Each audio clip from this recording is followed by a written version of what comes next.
Сайн байцгаана уу?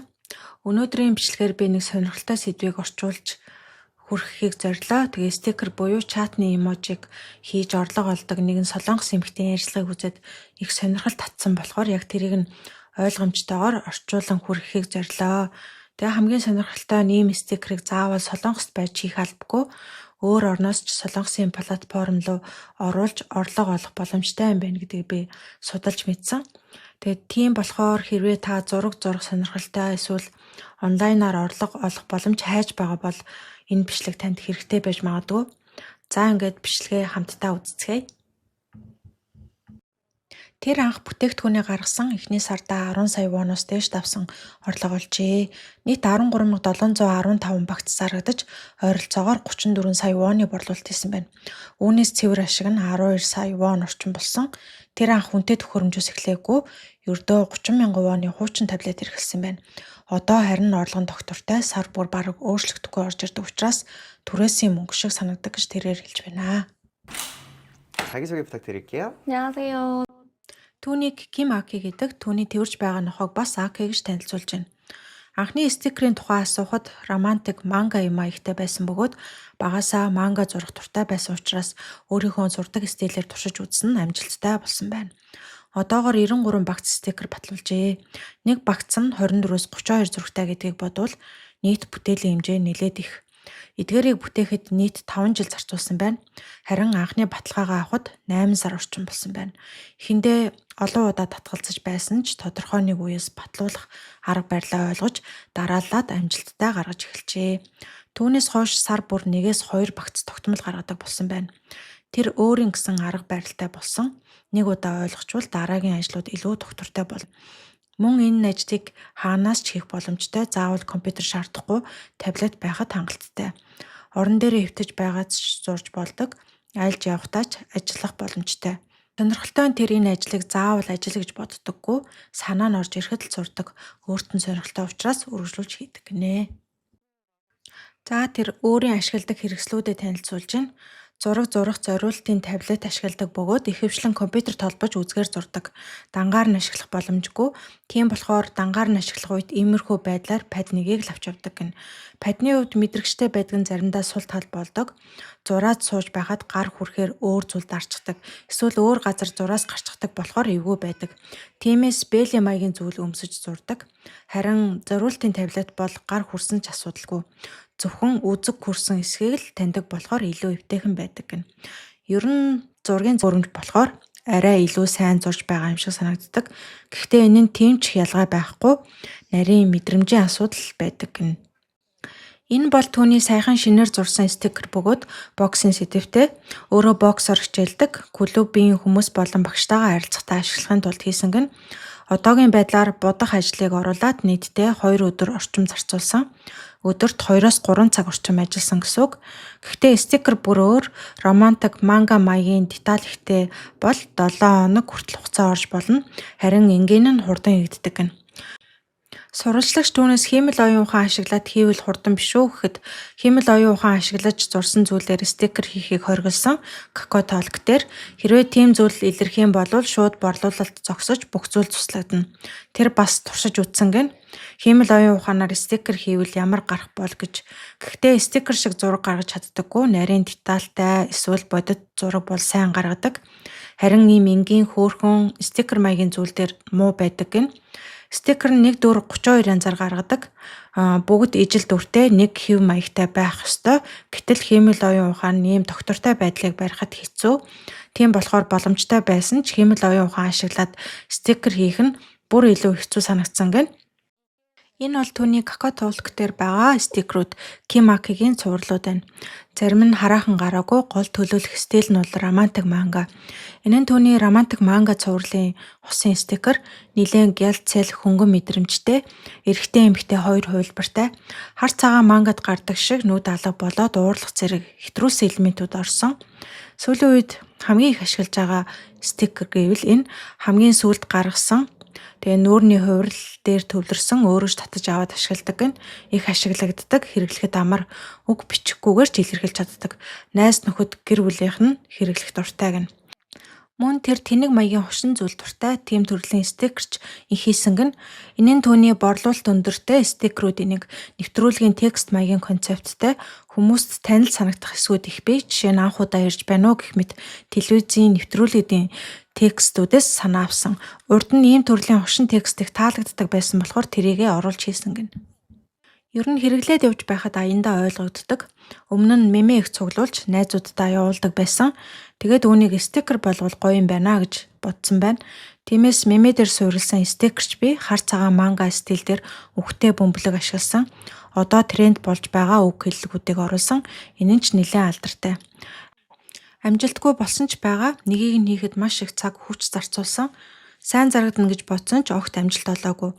Тэрээр хэлэхдээ хүмүүс зүгээр л гоё зүйлд тэмч их татагддаггүй юм байна. Тиймээс гоё зурсан байх нь амжилттай биш гэдгийг ойлгосон. Эндээс тэр илүү хэрэглээнд ойр стикерүүд илүү сайн зарагддаг гэж хэлж байна. Тэгээд хөгжилтэй байвал бүр давуу тал болдог гэнэ. Дараа нь энэ ямар сайт вэ гэж асуухад Naver гэж байна. Naver дээр стикер зардаг хэсэг юм байна. Өөрийнх нь зохиогчийн утсыг харуулж байгаа бөгөөд Какод батлагдаагүй унсан бүтээлүүдээ энд байршуулдаг гэнэ. Какогоос илүү батлуулахад амархан бас урлагч боломжийн байдаг гэж тэрээр тайлбарлаж байна. Тэгээд одоо хүртэл стикер зараад нийт хэдийг олсон бэ гэж асуухад яг нарийн тооцоолж үзээгүй ч жилдээ ойролцоогоор 100 сая воны орлого олсон гинэ. Гэхдээ эхнээсээ тийм байгаагүй. Эхэндээ баг багаар нэмэгцээр стикер нь хуримтлагдаж байж орлого нь өссөн байна.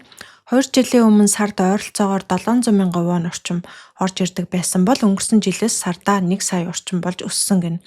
Анхны стикер гаргасан эхний сардаа л 10 сая воноос дээш орлого олсон. Нийт 13,715 ширхэг зарагдаж ойролцоогоор 34 сая воны борлуулалт хийсэн байна. Үүнээс цэвэр ашиг нь 12 сая орчим байсан гэж хэлж байна. Тэр үед өөрийгөө бараг мөнгөгүй, юу ч үгүй байдалд байсан гэнэ. Стикерээр их мөнгө олно гэж бодоогүй. Зүгээр л зураг зурах дуртай бас сар бүр тогтмол орж ирдэг орлогын их усүртэй болохыг хүссэн учраас эхэлсэн гэнэ. Гэтэл эхний сардаа ийм орлого олцохоор шууд урам орж бүр нүдэн нээгдсэн юм шиг болсон гэж хэлж байна. Би үүнийг дутуу үнэлж байсан байна гэж бодоод тэр үеэс маш их хичээж эхэлжээ. Дунд нь өөр стил туршиж үзэж нэлээд хугацаа алдаж туршилт их хийсэн байна. Тэр хугацаанд ойролцоогоор 8 сар орчим үргэлжилсэн гэнэ. Шинэ бүтээл гараагүй болохоор орлого нь айжмаар буурч эхэлжээ. Харин дараагийн удаагаас дахин батлагдаж эхэлснээр сард 1-2 заримдаа 2-3 бүтээл батлагдаж орлого нь огцом өссөн гэнэ. Одоо тэрээр стикер хэрхэн хийдэг гэдгийг тайлбарлаж эхэлж байна. Нэгдүгээр алхам бол юу зурхаа шийдэх. Зүгээр хөөхөн туулаа зурна гэвэл хангалтгүй. Яагаад хөөхөн бэ? Ямар зан чанартай вэ гэдгийг илүү наривчлан бодох хэрэгтэй. Жишээ нь тодорхой зан чанартай, онцлогтой туулаа гэж тодорхойлох хэрэгтэй. Дараагийн алхам нь дүрээ зурах. Тэрээр клип студио гэдэг програм дээр жишээ үзүүлж байна. Ер нь бол маш энгийнээс эхэлдэг.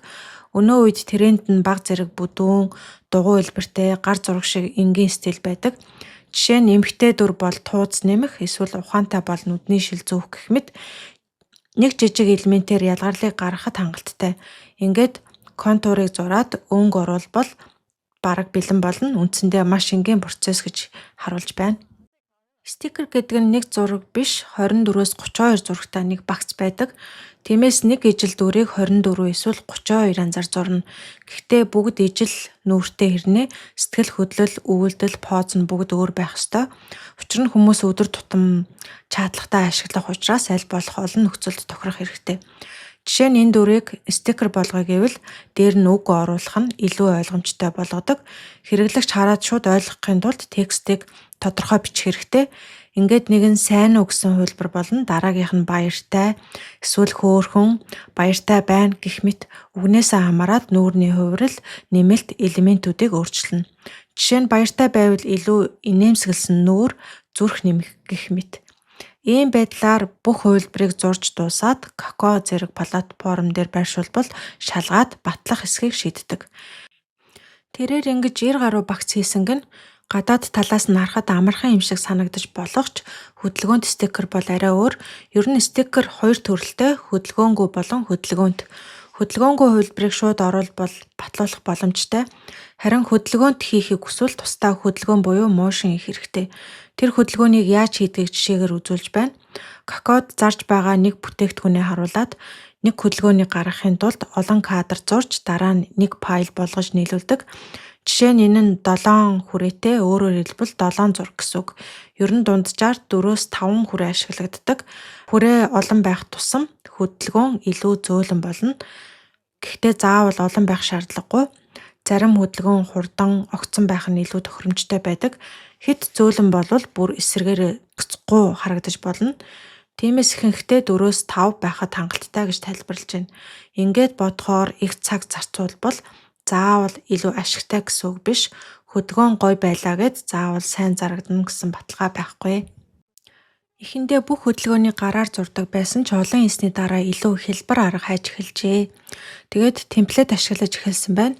Темплет гэдэг нь бэлэн суур хөдөлгөөнтэй файл, дотор нь аль хэдийн олон хүрээнүүд байрласан байдаг. Тэрийг өөрчилж дүрээ нэмээд өнгө оруулаад ашигладаг.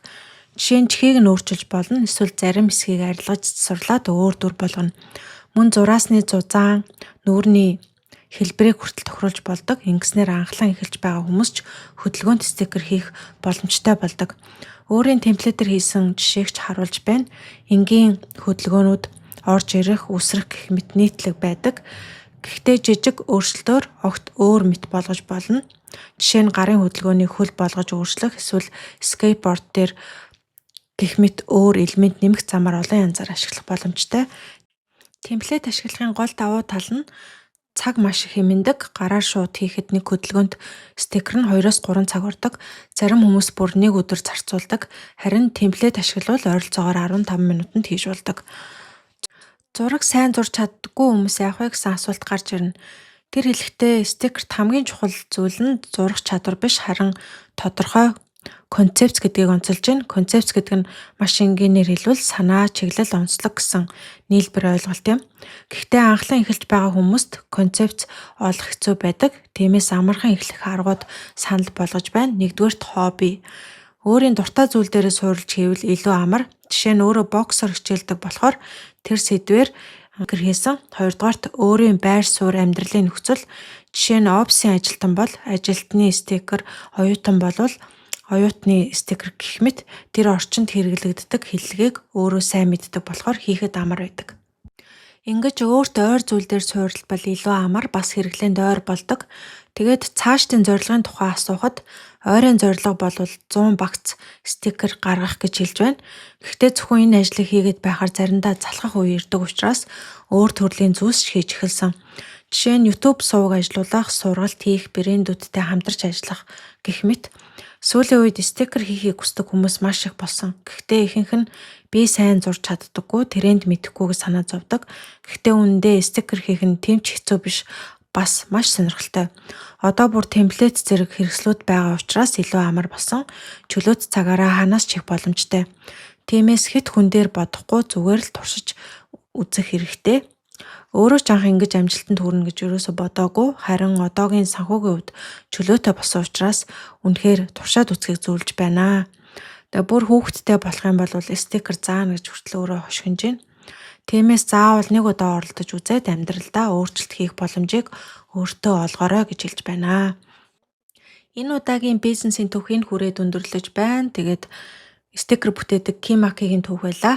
Энэ хүртэл үзсэнд маш их баярлалаа. Баяртай. 겪어보셨으면 좋겠습니다.